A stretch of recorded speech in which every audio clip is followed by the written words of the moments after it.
नमस्कार, मैं सिमी आपके साथ करने आई हूँ कुछ बात। आज मैं आपको बताऊंगी कि हमारे जीवन में त्याग की क्या इम्पोर्टेंस है। अगर इंसान ये सोचे ना कि जो मुझे चाहिए वही मिले और कभी भी त्याग ना करना चाहे तो वे कभी भी कुछ भी हासिल नहीं कर सकता। इसलिए मैं आपको बताऊंगी कि आज त्याग की क्या इम्पोर्टेंस है। ये कहानी है एक 24-25 साल के लड़के की, जिसके माता पिता उसे इस दुनिया से छोड़कर चले गए थे। अब उस अकेले लड़के के ऊपर अपने परिवार की जिम्मेवारी थी, यानी वे किसी सेठ के यहाँ पे काम करता और जो भी पैसे कमाता उसी से अपना घर चलाता था। वे घर आकर खुद ही खाना बनाता था। अब वे जब भी रोटी बनाता वे हमेशा अपने लिए 4 रोटियां बनाता, लेकिन जब भी वे रोटी खाने बैठता तो उस डिब्बे में हमेशा 3 रोटी होती थी। अब उसे 3-4 दिन तक उसके साथ ऐसा ही चलता रहा। उसने सोचा पता नहीं शायद मैंने ही कम रोटी बनाई होगी, लेकिन अब उसने सोचा कि मैं आज पता करके रहूंगा मेरी एक रोटी रोज जाती कहाँ है। अब उसने जिस डिब्बे के अंदर उस रोटियों को रखा था उसने उस डिब्बे को कस के बंद किया और छिपकर देखने लगा कि मेरी एक रोटी लेता कौन है। तो उसे पता लगा कि रोज उसके डिब्बे में से एक चूहा आकर एक रोटी निकाल कर ले जाता था। अब उसने झट से उस चूहे को पकड़ा और बोला कि तुम मेरी रोटी क्यों ले जाते हो। तो चूहे ने कहा तुम कौन होते हो किसी को कुछ खिलाने वाले, मैं तो अपनी किस्मत का खा रहा हूँ और ईश्वर सबको खिलाते हैं, मैं तुम्हारे से लेकर नहीं खा रहा। तो उसने कहा नहीं नहीं, मैंने अपने लिए रोज 4 रोटी बनाता हूँ और तुम रोज आकर मेरी एक रोटी ले जाते हो। मुझे बहुत गुस्सा आता है, तुम्हें पता है मैं पूरा दिन काम करके आता हूँ और घर आकर थक हार कर रोटी बनाता हूँ। मेरी लाइफ में पहले ही बहुत सारी प्रॉब्लम्स है। तो उस चूहे ने कहा तुम ऐसा करो, तुम गौतम बुद्ध के आश्रम में होकर आओ, वहां पे तुम्हें सभी सवालों के जवाब मिलेंगे और वे तुम्हें बताएंगे कि तुम किसी को खिला रहे हो या तुम किसी के हिस्से की खा रहे हो। तो उस लड़के ने सोचा वैसे भी लाइफ में बहुत सारी प्रॉब्लम चल रही हैं, क्यों ना इस चूहे की बात ही मानी जाए। तो उसने अपने सेठ से 3-4 दिन की छुट्टी मांगी और गौतम बुद्ध के आश्रम की ओर निकल पड़ा। अब रास्ता लंबा था क्योंकि उस समय यातायात के साधन जो थे अच्छी तरह से नहीं थे, तो वे लड़का पैदल ही गौतम बुद्ध के आश्रम की ओर निकल पड़ा। रास्ता बहुत लंबा था और दूर भी था। चलते चलते रात हो गई। अब वे बहुत थक चुका था, तो रास्ते में उसे एक हवेली दिखी। वे उस हवेली के अंदर गया। उस हवेली में एक औरत बाहर आई। उसने कहा तुम आज रात को यहीं पे रुक जाओ, कोई बात नहीं। तो उस औरत ने उससे ये भी पूछा बेटा तुम जा कहाँ रहे हो। तो उस लड़के ने कहा मैं गौतम बुद्ध के आश्रम जा रहा हूँ। तो उस औरत ने कहा बहुत अच्छी बात है, वहां तो सुना है सभी सवालों के जवाब मिलते हैं, क्या तुम जा रहे हो, मेरे लिए भी काम करोगे। तो उस लड़के ने कहा हाँ जरूर, आप बताइए मैं आपका भी काम कराऊंगा, मैं तो जा ही रहा हूँ। तो उन्होंने कहा तुम ना ऐसा करना, मेरे भी एक सवाल का जवाब लेके आना। तो उसने कहा हाँ बताइए। तो उन्होंने कहा कि मेरी 20 साल की लड़की है जो बचपन से आज तक कभी नहीं बोली है, यानी वे बोल नहीं सकती, गूंगी है। तो तुम उनसे पूछ के आना कि मेरी बेटी कब बोलेगी। तो उसने कहा ठीक है, मैं आपके सवाल का जवाब जरूर लेकर आऊंगा। वे आगे गया तो आगे जाकर उसे बहुत बड़े बड़े पहाड़ दिखाई दिए। अब उन पहाड़ों को पार करना था। अब उसके लिए बहुत बड़ी चेतावनी थी। फिर उसे एक साइड में बैठे हुए एक जादूगर दिखा। जादूगर के पास एक जादू वाली छड़ी थी। उसे जादूगर से रिक्वेस्ट की कि आप मुझे ये पहाड़ पार करवा दोगे। तो उसने बोला कि ठीक है, मैं पहाड़ तो तेरे को पार करवा दूंगा जादू से, लेकिन तुम ये बताओ तुम जा कहाँ रहे हो। तो उसने कहा मैं तो गौतम बुद्ध के आश्रम जा रहा हूँ। उसने कहा कि अच्छा, बहुत अच्छी बात, वहां तो बहुत सारे सवालों को जवाब मिलते हैं, तुम ऐसा करना तुम जा ही रहे हो, तुम मेरे भी एक सवाल का जवाब लेके आना।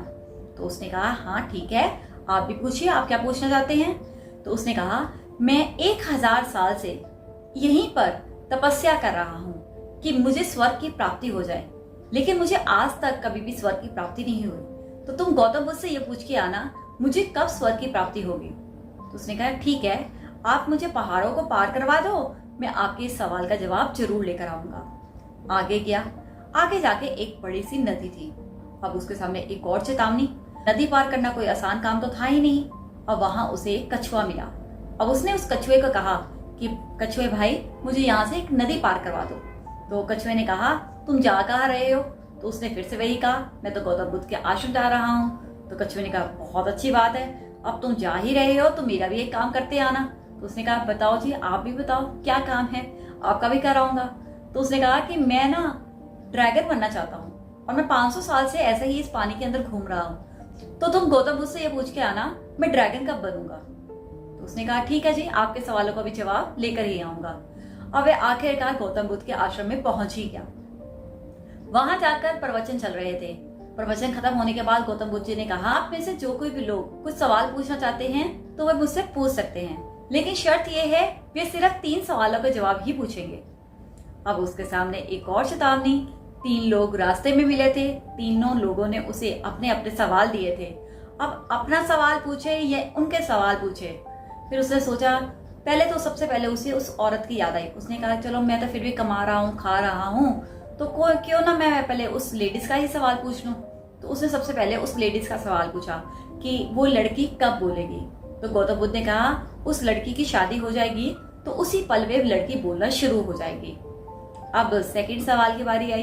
अब सेकंड सवाल में उसका फिर लगा, अरे जादूगर भाई 1000 साल से तपस्या कर रहा है, क्यों ना मैं जादूगर भाई का ही सवाल पूछ लूं, कम से कम 1000 साल की तपस्या तो उसकी सफल हो जाएगी।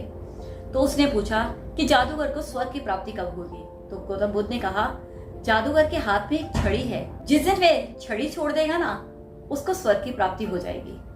उसने कहा ठीक है। अब उसके पास तीसरा सवाल, आखिरी सवाल।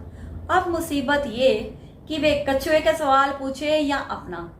फिर उसने कहा, चलो ठीक है, मैं कमा तो रहा ही हूँ, सेठ के पास जा ही रहा हूँ, काम तो कर ही रहा हूँ, खाना भी खा रहा हूँ, चलो 500 साल से बेचारा कछुआ भी बैठा है तो मैं कछुए का ही सवाल पूछ लेता हूँ। अब उसने कछुए का सवाल पूछा। तो कछुए का सवाल के जवाब में गौतम बुद्ध ने कहा, उसको बोलना जो उसके शरीर के ऊपर कवच है ना, उस कवच को छोड़ दे, तुम ड्रैगन बन जाओगे। उस लड़के ने कहा ठीक है। अब उसके पास अपने सवाल का तो जवाब का कोई चांस ही नहीं था, क्योंकि गौतम बुद्ध ने पहले ही कहा था कि मैं तो सिर्फ 3 सवालों का जवाब दूंगा। अब वह उन्हीं तीनों जवाबों के साथ घर की ओर वापस निकल पड़ा। अब सबसे पहले उसे कछुआ मिला। तो कछुए ने पूछा, क्या तुम मेरे सवाल का जवाब लेकर आए हो? तो उसने कहा, हाँ, गौतम बुद्ध ने कहा है जैसे ही तुम्हारी पीठ के ऊपर जो कवच है ना, तुम उसे छोड़ दोगे तो तुम ड्रैगन बन जाओगे। तो उसने कहा अच्छी बात है। तो उस कछुए ने जैसे ही कवच छोड़ा तो उसमें से बहुत सारे मोती निकले। उसने कहा, मैं इन मोतियों का क्या करूंगा, इसी का भार मेरे पीठ पे था, तुम ऐसा करो ये सारे मोती तुम ले जाओ। और वह ड्रैगन बन गया। अब वह आगे गया। आगे जाके उसे वैसे ही जादूगर मिला, क्योंकि सेकंड नंबर पे जादूगर था, तो जादूगर मिला। तो जादूगर ने पूछा, क्या तुम मेरे सवाल का जवाब लेकर आए हो? तो उस लड़के ने कहा, हाँ लेकर आया हूं ना। तो मुझे आपके लिए गौतम बुद्ध ने कहा है, जिस दिन आप ये छड़ी छोड़ दोगे ना, आपको स्वर्ग की प्राप्ति हो जाएगी। तो उस जादूगर ने कहा, देरी किस बात की, लो मैंने छोड़ दी छड़ी। और उसने जैसे ही छड़ी छोड़ी उसे स्वर्ग की प्राप्ति भी हो गई।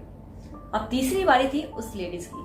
अब उस लेडीज ने कहा कि क्या तुम मेरा सवाल का जवाब लेकर आए हो? तो उन्होंने कहा, हाँ मैं आपके सवाल का भी जवाब लेकर आया हूँ। आपके लिए गौतम बुद्ध ने कहा है जैसे ही उस लड़की की शादी होगी वे बोलना शुरू हो जाएगी। लेकिन अब मुसीबत ये थी कि वे लड़की अभी तक बोल नहीं सकती थी, तो उसके साथ शादी करेगा कौन? तो उस औरत ने कहा, इसमें देरी काहे की है, लड़का मेरे सामने है, इसे शादी कर देती हूँ।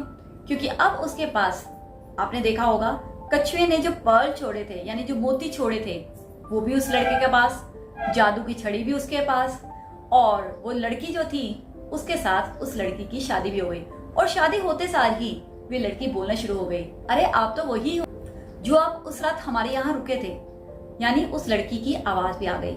अब उस लड़के को सब कुछ त्याग देने का, यानी अपने प्रश्न को त्याग देने का कितना अच्छा फल मिला था। मोती मिलने से उसके पास धन दौलत आ गई, जादू की छड़ी मिलने से अब वह कुछ भी पा सकता था, शादी पहले हो गई, घर भी बस गया। इसलिए कहते हैं त्याग में बहुत ज्यादा ताकत है। अगर इंसान सबसे पहले अपने स्वार्थ का त्याग कर देना तो वह सब कुछ हासिल कर सकता है। लेकिन आज के समय में हर इंसान स्वार्थी है, वे सबसे पहले अपने बारे में सोचता है। आपकी क्या राय है, मुझे कमेंट करके जरूर बताइए। और आपको ये छोटी सी कहानी कैसी लगी है ये मुझे कमेंट करके जरूर बताइए। अगर अच्छी लगी है तो इसे लाइक और शेयर करना ना भूलिए। और अगर आपने मेरे चैनल को अभी तक सब्सक्राइब नहीं किया है तो कर लीजिए, ताकि मेरी वीडियोस की नोटिफिकेशन आप तक आती रहे।